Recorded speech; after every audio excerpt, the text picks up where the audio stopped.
तो बहुत ही मैं अपने आप को भाग्यशाली समझता हूँ कि हम दोनों भाइयों को ऐसे कलयुग में, जहाँ पर चारों तरफ हाहाकार है, निंदा है, नफरत है, चुगली है और अन्य भी समाज में बुराइयां हैं, लेकिन भगवान राम ने ऐसे मर्यादित रोल के लिए हम दोनों भाइयों को चुना। इसके लिए सदैव भगवान राम का धन्यवाद करते हैं।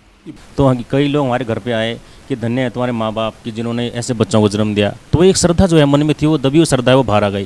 क्योंकि लोगों के मन में श्रद्धा बहुत है, पर लेकिन जब हम प्रयास ही नहीं करेंगे उस श्रद्धा को बाहर निकालने के लिए, तो श्रद्धा बाहर नहीं आएगी। हमें माता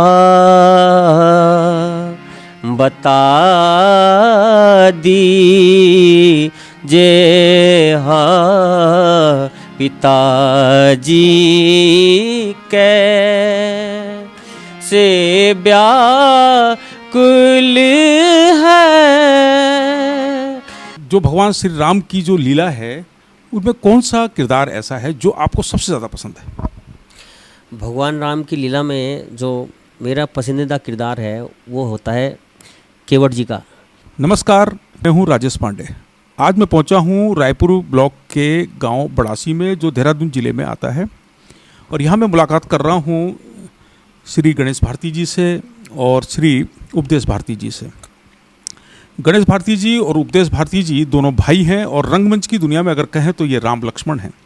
भगवान श्री राम लक्ष्मण का किरदार निभाते हुए आपको वर्षों हो गए हैं और आप अपने पिता की विरासत को आगे बढ़ा रहे हैं। आपके पिताजी रंगमंच की दुनिया में एक बड़ा नाम रहे हैं और आपने अपने पिता की विरासत को आगे बढ़ाया है। श्री अमीचंद भारती जी को कौन नहीं जानता, सब लोग उनको जानते हैं और वर्षों तक उन्होंने रावण का किरदार निभाया है। उन्होंने रंगमंच पर रामलीला में बहुत सारे किरदार निभाए हैं। मैं गणेश भारती जी से उनकी जर्नी के बारे में जानना चाहूँगा कि उनकी जो अभिनय की जर्नी है वो कहाँ तक पहुँची है और कब शुरू हुई थी। गणेश जी, हमें बताइएगा अपनी जर्नी के बारे में। नमस्कार पांडे जी। जो मेरी जर्नी तो लगभग 10 साल की उम्र से शुरू हुई है, क्योंकि ये सब पिताजी इस कार्य को करते थे तो हम उसी में हम भी सुनते थे। तो पिताजी हमें वो चीज़ें एक विरासत में मिल गई पांडे जी, और हम लगभग 10 साल की उम्र से हम इस रंगमंच से जुड़े हुए हैं। और शुरू से हमने पहले सखी का रोल किया, उसके बाद सीधे फिर लक्ष्मण का रोल में आ गया और आज तक वही काम हो रहा है। जब आपको आसपास जितने भी लोग आपको जानते हैं, तो जब आपको राम और लक्ष्मण बोलते हैं लोग और उसी तरह का आपको सम्मान मिलता है, तो कैसा लगता है? बहुत अच्छा लगता है कि जो अभिनय हम अपने जीवन में कर रहे हैं उसका कहीं ना कहीं लोगों पर प्रभाव पड़ रहा है। तो हालांकि हम उस चीज़ में तो वो तो बहुत बड़े चरित्र हैं, पर लेकिन हमें सौभाग्य है कि हम उस चरित्र को निभा रहे हैं, तो बहुत अच्छा लगता है।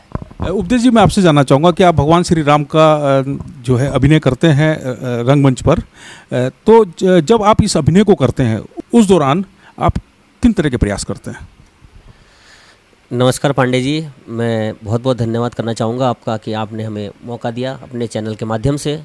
तो मैं बताना चाहूँगा कि भगवान राम का चरित्र तो अपने आप में एक इतना पावन और पाक चरित्र है कि जिसे निभाना बहुत कठिन है, लेकिन हमने अपने जीवन में प्रयास किया है कि जब हमें राम या लक्ष्मण के रूप में जनता देखती है और हम उस अभिनय को करते हैं, तो कम से कम अपने जीवन में वो चीज़ें करें जिससे लोगों के प्रति हमारे मन में श्रद्धा हो और हमारे प्रति लोगों के मन में श्रद्धा हो। हम ये प्रयास करते हैं कि पूर्ण मर्यादा के साथ अपना रोल निभाएं, ताकि लोगों को लगे कि जो राम और लक्ष्मण का अभिनय हम करते हैं तो हमारे अंदर वो राम और लक्ष्मण की छवि भी उनको दिखाई दे।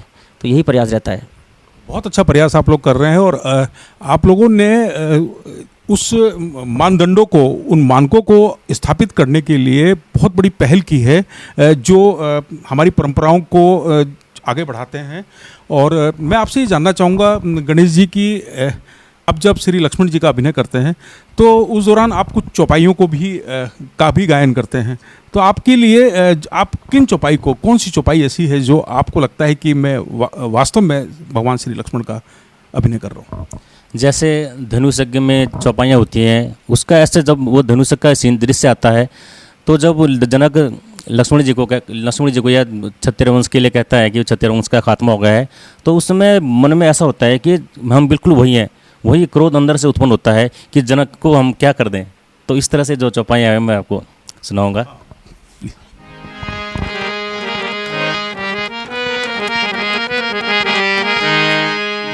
ने क्या समझ करके, जनक ने क्या समझ करके वचन मुख से निकाला है, सहन मुझ से नहीं होता, सहन मुझ से नहीं होता। बाणी जो मुख से मारा है, जनक ने क्या समझ करके।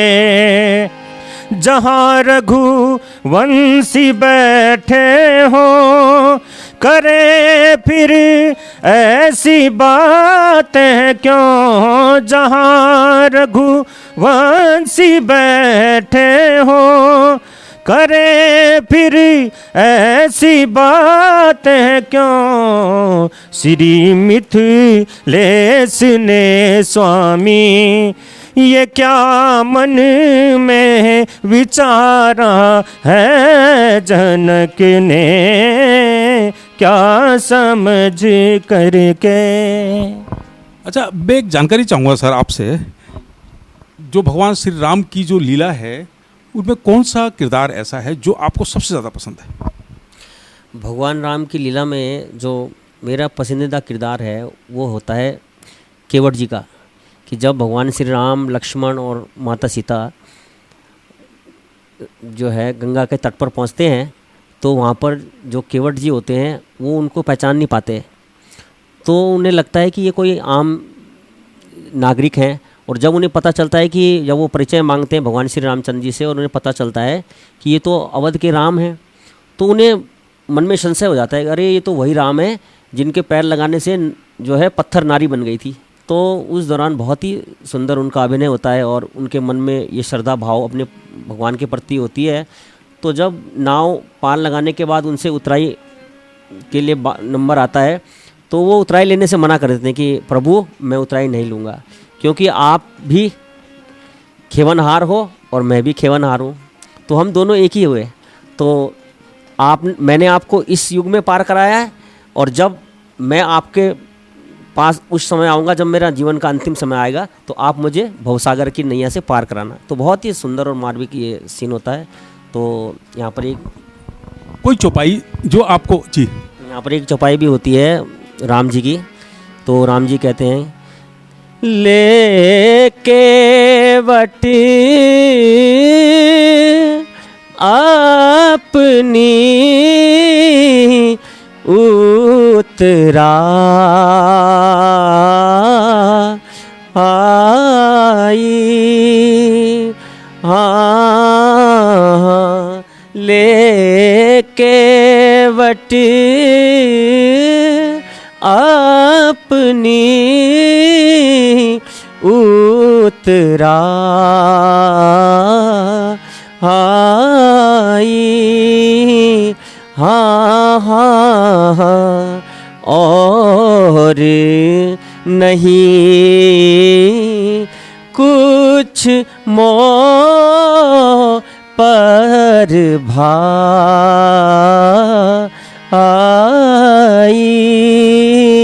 हाँ हाँ हाँ लेके वटी। बहुत अच्छा गणेश जी की मैंने सुना है आपके बारे में कि आप शाम को प्रतिदिन बच्चों को अभिनय की का प्रशिक्षण देते हैं। तो वो थोड़ा सा मुझे बताइएगा कि ये प्रशिक्षण क्यों और इसका उद्देश्य क्या है? देखिए पांडे जी, उद्देश्य तो ये है कि जैसे ये कला है हमारे पिताजी ने हमें विरासत में मिली, तो आज हमारे जो भी कुछ हमें पिताजी से मिला तो हमारे अंदर वो जिंदा है। उनको एक संतोष है कि मैं नहीं हूँ तो मेरे बेटे इस कार्य को चला रहे हैं, पर लेकिन अपने बाद हम क्या छोड़ के जाएंगे। तो मेरा प्रयास यही है कि ये कला किसी ना किसी तरह की बच्चों में ज़िंदा रहे, और जो ये संस्कृति हम पिताजी हमारे पूरा जीवन ही उन्होंने इस संस्कृति को बचाने के लिए निछावर कर दिया। तो हमारा भी ये प्रयास रहे कि हम ये किसी ना किसी को बच्चों के रूप में ये कला छोड़ के जाएं, बस यही प्रयास है। तो आप उनमें जो अभिनय कराते हैं बच्चों को, जो अभिनय का प्रशिक्षण आप देते हैं, तो उसमें कुछ किरदार होते हैं या आप एक सामान्य रूप से ही प्रशिक्षण दे रहे हैं? किरदार के रूप में दिलाते हैं। पहले तो जैसे पहली सीढ़ी सखियों से ही शुरू होती है कि सखियों के गीत होते हैं, वही जब वो गीत गाएंगे तो फिर राम लक्ष्मण सीता रावण या अन्य किरदारों में वो चले जाएंगे। पहली सीढ़ी जो है सखियों की है, हमने पहले सखियों का ही रोल किया, सखियों के गीत गाए, उसके बाद हम राम लक्ष्मण के रोलों में आए। तो कोई गीत आप सुनाइएगा, सखियों का कोई गीत जो आपको सबसे ज़्यादा पसंद हो।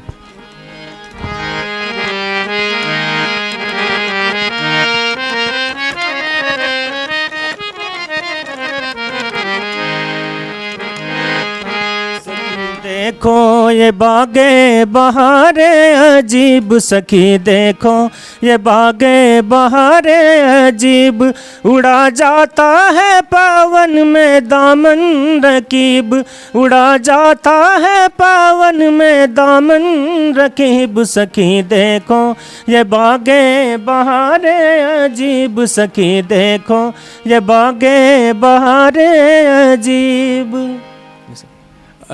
मैं आपसे एक सवाल है सर कि श्री अमीचंद भारती जी कि किस उद्देश्य को आप सबसे पहले पूरा करना चाहेंगे? पिताजी के जो हम पर सबसे बड़ा उपकार है वो यही है कि उन्होंने इतनी बड़ी कला से हमें जोड़ा, जिसके लिए तो हम ऐसे ऐसे कई जन्म भी अगर हम मिल जाएं तो हम उनका एहसान नहीं चुका सकते।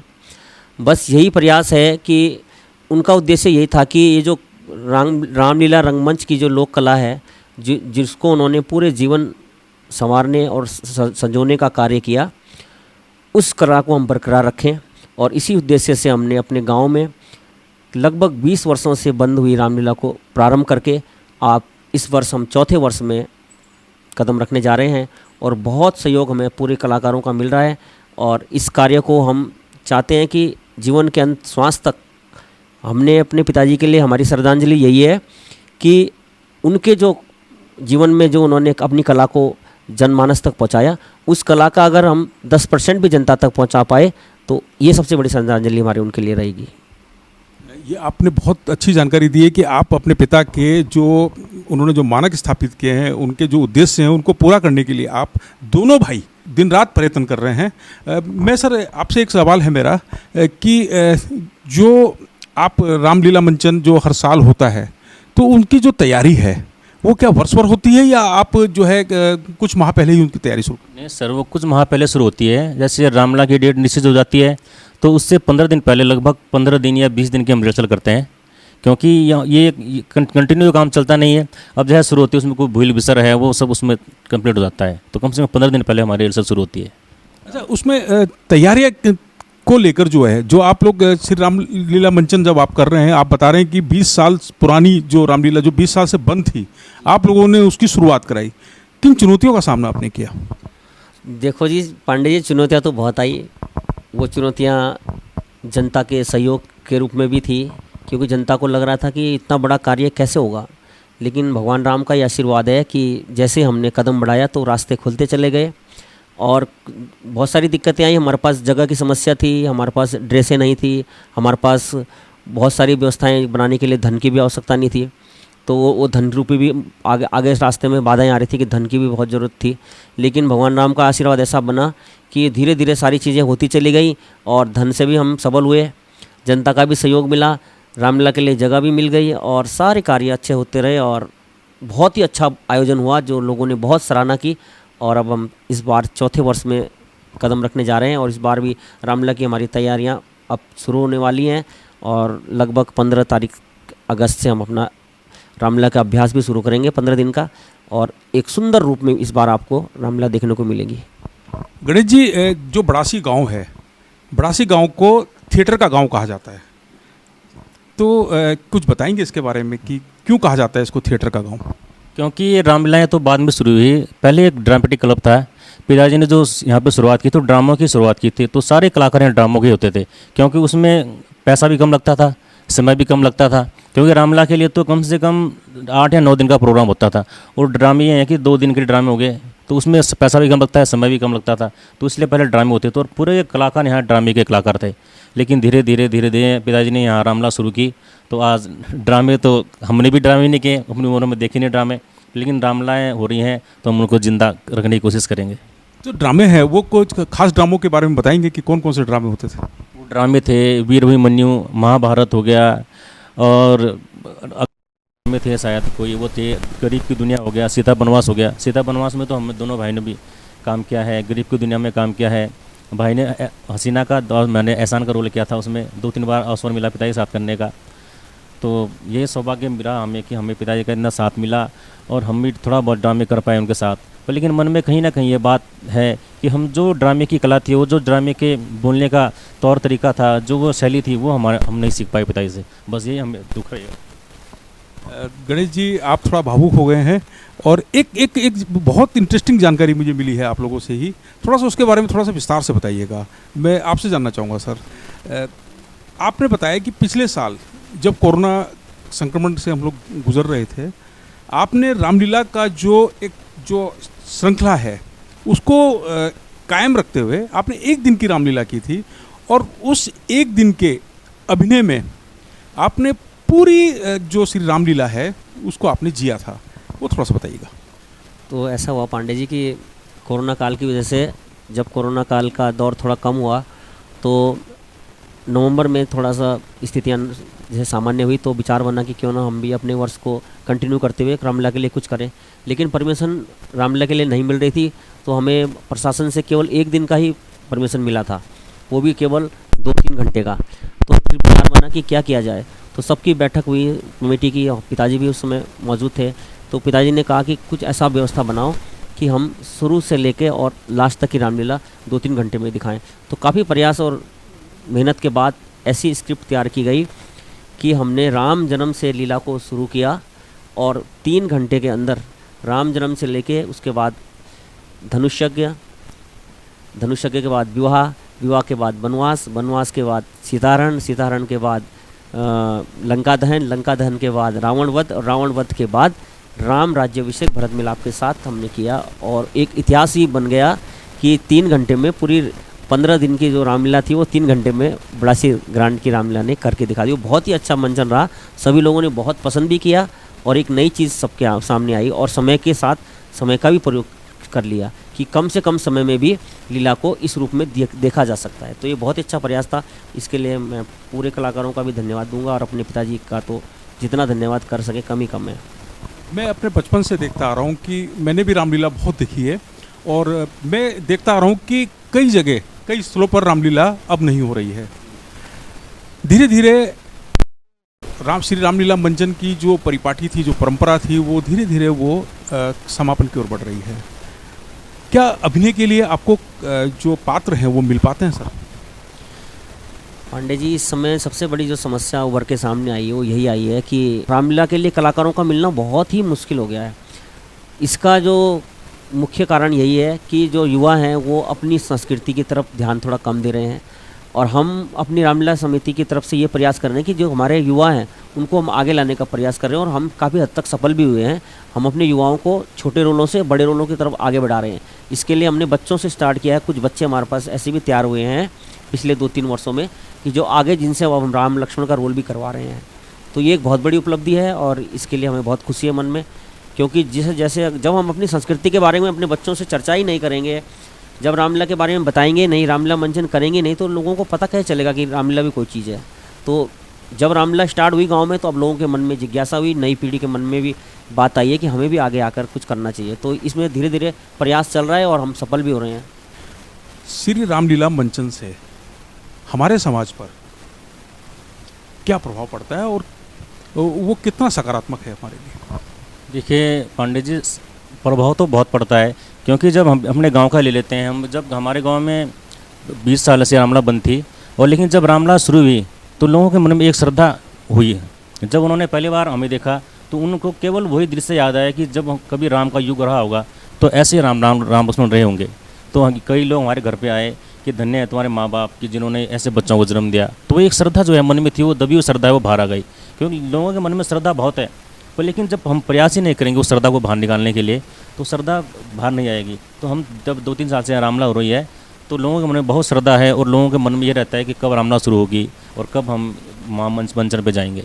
इसका बहुत बड़ा प्रभाव पड़ रहा है। बहुत अच्छी जानकारी हमने अभी ली है। मेरे साथ मौजूद हैं श्री गणेश भारती जी और श्री उपदेश भारती जी। अभी हम बात कर रहे थे श्री राम लीला मंचन के बारे में आपसे, आपके अभिनय के बारे में, और श्री अमीचंद भारती जी के अभिनय के बारे में हम आपसे चर्चा कर रहे थे। एक चीज़ और मुझे बताइएगा कि श्री अमीचंद भारती जी जब अपने किरदार में डूब जाते थे, वो अपने किरदार को पूरी तरह से जीते थे। उनका प्रसिद्ध किरदार रहा रावण का। तो कभी जब आप पिताजी के पास बैठते थे, अब तो वो हमारे बीच में नहीं हैं, जब आप पिताजी के पास बैठते थे तो क्या बातें होती थी उनसे? उनसे पिताजी से यही बातें होती थी कि पिताजी कहते थे कि जब मैं रावण के रोल में एंट्री करता हूँ तो उस समय मैं ये भूल जाता था कि मैं अमीचंद भारती हूँ। कह रहे रावण की जय, अरे बोलते क्यों नहीं कैलाशपति शंकर की जय। कहिए करके अचानक लंका छोड़ कर यहाँ आने का कारण क्या तुम्हें पता नहीं कि आज मिथिलापुर में ही महाराज जनक ने अपनी पुत्री सीता का स्वयंवर रचाया है। देश देशांतरों के बड़े बड़े बलशाली राजकुमारों को निमंत्रण दे के बुलाया है। तो आप वहाँ जा रहे हैं? हाँ, तो निमंत्रण से नहीं, मैं तो सुन के जा रहा हूँ। नहीं, गलत है लंकेश, तो यार निमंत्रण के जाना धनुष यज्ञशाला में शोभा नहीं देता। बहुत मतलब किरदार को अपने जीवन में उतारना बड़ी बात होती है। श्री राम का किरदार आप करते हैं, मर्यादा पुरुषोत्तम भगवान श्री राम का किरदार आपने किया है। अपने जीवन में कितना परिवर्तन पाते हैं? जीवन में तो बहुत ही परिवर्तन है, क्योंकि लगभग 26-27 वर्ष हो गए हैं भगवान राम का किरदार करते हुए। तो हमें ऐसे ही लगता है कि अपने जीवन में कोई ऐसा कर्म ना हो जाए कि हमारे जो ये राम की छवि जो लोगों के अंदर बसी हुई है, इस पर कोई आँच आए। क्योंकि जब 25-26 साल हमें इस रामलीला रंगमंच में काम करते करते हो गए, तो ज़्यादातर लोग हम दोनों भाइयों को राम और लक्ष्मण ही कहते हैं। तो प्रयास यही रहता है कि भगवान राम का इतना बड़ा चरित्र है, उस पर चलना तो बहुत नामुमकिन है, लेकिन अपने जीवन में हम इतना प्रयास करते हैं कि कहीं पर उस पावन चरित्र पर कोई उंगली न उठाए। तो इसलिए अपने चरित्र में, अपने व्यवहार में, अपने बर्ताव में ये लाने का प्रयास करते हैं कि किसी न किसी कहीं ना कहीं एक मर्यादा कायम रहे और भगवान राम का नाम बिल्कुल कायम रहे मर्यादा के रूप में। गणेश जी, आप बताइए, जब आप श्री भगवान लक्ष्मण का किरदार जब आप निभाते हैं तो क्या परिवर्तन पाते हैं? परिवर्तन तो मैं अक्सर देखता हूँ कि जैसे लक्ष्मण का किरदार था कि क्रोध भी जल्दी आना, भावुक भी जल्दी होना, तो अपने जीवन में अब मैं देखता हूँ कि जीवन का किरदार ही शायद वैसा बन गया है कि जैसे लक्ष्मण की छोटी छोटी बातों में क्रोध कर लेता था। कभी जब वनवास का टाइम आता है, तो जब लक्ष्मण को पता चलता है कि पिताजी ने श्री राम को वनवास दे दिया, तो वो एक स्थिति ऐसे आती है कि लक्ष्मण जी कहते हैं कि अगर पिताजी ने कोई दोष किया है तो मैं पिताजी को ही मार दूंगा, लेकिन राम से इतना स्नेह था।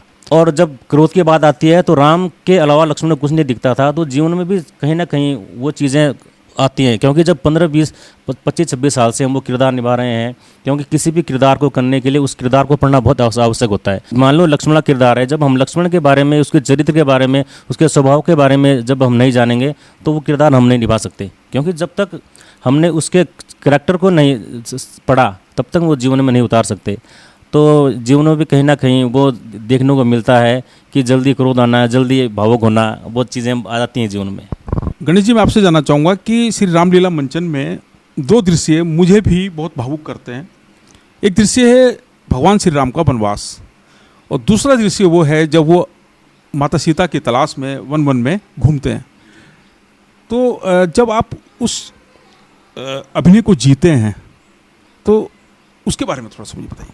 वो पांडे जी, वो इतना भावुक दृश्य होता है जब श्री राम को ये के नाम जब वो के दशरथ संवाद चलता है, तो जब वचन ले लेते हैं जब के जी दशरथ जी से कि राम को 14 वर्ष का वनवास और भरत को राजगद्दी, तो उसके बाद राम जी को वहाँ बुलाते हैं। तो राम जी का एक जो गीत है तो बहुत भाव कर देने वाला है। मैं भाई से कहूँगा कि वो गीत सुनाए। वो गीत है कि पिताजी कैसे व्याकुल है।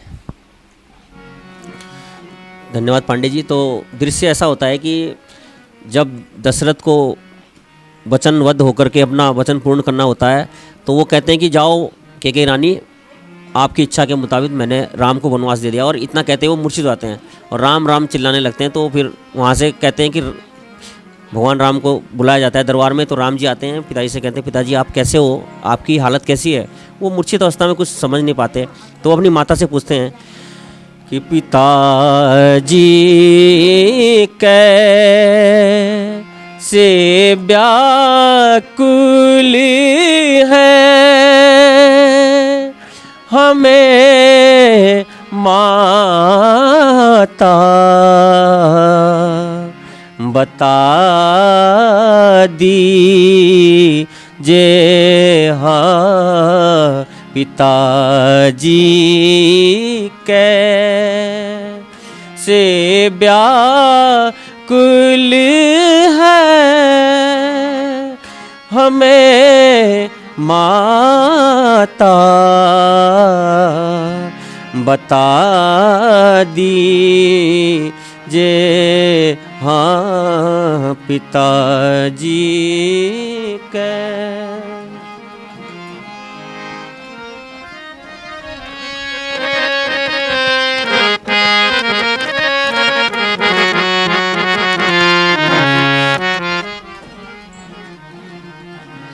मेरा है शोक अति भारी,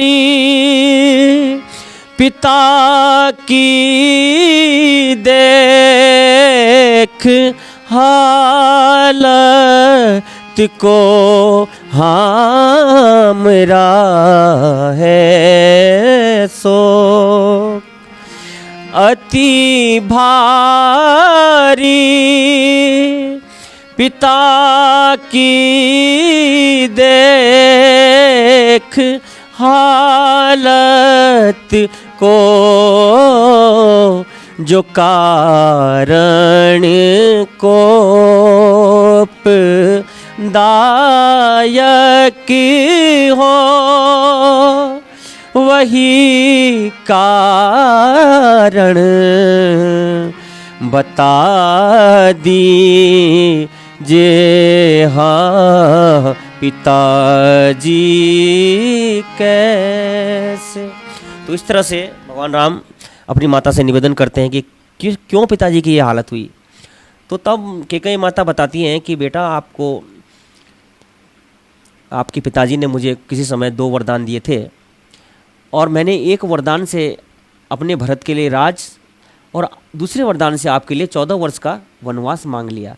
तो भगवान राम तो बहुत ही मर्यादित जीवन जीते थे, तो उन्होंने बहुत ही मुस्कुरा करके कहा, अरे माता जी बस इतनी सी बात, ये तो कोई बात ही नहीं है।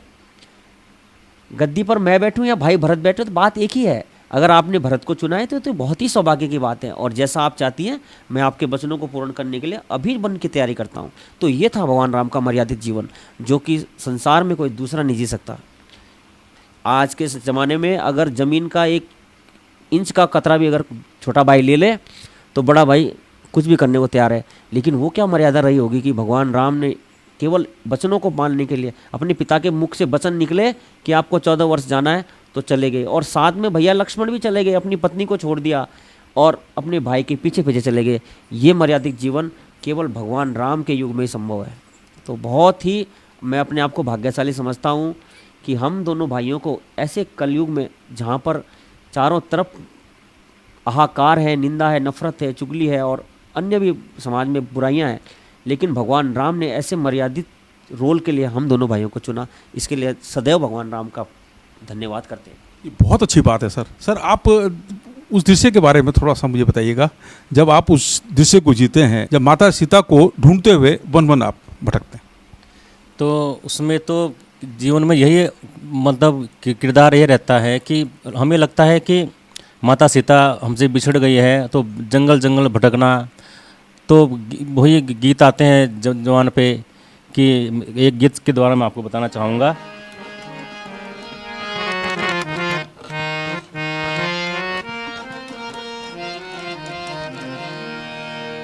विधि ना तेरे भेद किसी के समझ न आते हैं।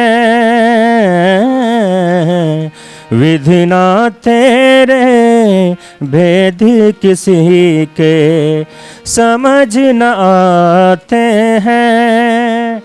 राम लखन सिया भेज बनों में, राम लखन सिया भेज बनों में कष्ट उठाते हैं। विधि ना तेरे भेद किसी के।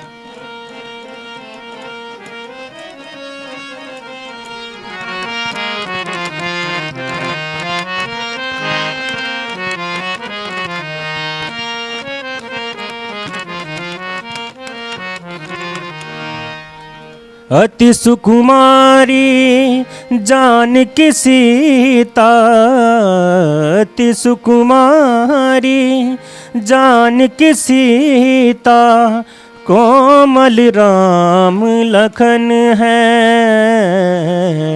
अति सुकुमारी जानकी सीता, कोमल राम लखन है। के कई तेरी कुटिल चाल से, के कई तेरी कुटिल चाल से कष्ट उठाते हैं। विधि ना तेरे भेद किसी के समझ न आते हैं। विधि ना तेरे भेद किसी के। बहुत अच्छा लग रहा है सर, और मैं बहुत भावुक भी हो रहा हूँ। मैं आपको एक और जानकारी दूं। मैं अपने जो मेरे श्रोता हैं मैं उनको ये जानकारी देना चाह रहा हूँ कि श्री गणेश भारती जी और श्री उपदेश भारती जी गीत भी लिखते हैं और गीतों को गाते भी हैं। और भगवान श्री राम और श्री लक्ष्मण के किरदार को आप ने अपने जीवन का उद्देश्य बना लिया है और आप उसमें जीते भी हैं। दोनों भाइयों का जो मैं प्रेम देख रहा हूँ, दोनों भाइयों में जो एक उद्देश्य को, अपने पिता के उद्देश्य को पूरा करने की जो ललक है उसको भी मैं देख रहा हूँ। सर, मैं आपसे जानना चाह रहा हूँ कि आपका युवा पीढ़ी को, जो लोग आपके इस उद्देश्य में सहायक बन सकते हैं, उनको आपका क्या संदेश है? मैं युवा पीढ़ी से यही कहना चाहूँगा कि सबसे पहले अपनी सभ्यता और अपनी संस्कृति को, उसका सम्मान करना सीखें। क्योंकि हम अगर अपना जीवन देखें तो हमारा जो इतिहास है, हम भगवान राम, लक्ष्मण और हमारे ऐसे ऐसे संस्कार जीवन में रहे हैं, उनके हम वंशज हैं। और उनकी परंपरा को हमें आगे बढ़ाते हुए अपने जीवन में उनके अच्छी बातों का अनुसरण करना चाहिए। और रामलीला रंगमंच के माध्यम से हम भगवान श्री राम के जीवन को जीवंत करने का प्रयास करते हैं। और इस कार्य में अगर हमें नए युवाओं का सहयोग मिलेगा तो हम उनको ट्रेनिंग के माध्यम से, उनको शिक्षा के माध्यम से, उनको गायन शैली के माध्यम से और अपने तरीके से उनको तैयार करेंगे रामलीला के लिए और लोक कला के। इस लोक कला को जीवंत करने के लिए हम प्रयासरत हैं। मेरे भाई गणेश भारती और मैं भी और हमारी पूरी टीम यही प्रयास करती है कि अगर जो युवा आना चाहते हैं रामलीला रंगमंच की तरफ, उनके लिए मैं खुला मौका है, आप आइए, हम आपको रामलीला के काबिल बनाने का प्रयास करेंगे ताकि ये कला हमारी आने वाली पीढ़ी के लिए मिसाल कायम कर सके। ये बहुत अच्छी बात है। और सबसे बड़ी बात यह है कि जब आप श्री रामलीला मंचन के लिए तैयार होंगे तो भगवान श्री राम और भगवान श्री लक्ष्मण के जो गुण हैं, कुछ ना कुछ उसका अंश आपके जीवन में ज़रूर सकारात्मक प्रभाव लाएगा। ये तो सर, अब समापन की ओर बढ़ते हैं। धन्यवाद गणेश जी, धन्यवाद उपदेश जी, आपने हमें समय दिया। आपका बहुत बहुत धन्यवाद। थैंक यू सर, धन्यवाद।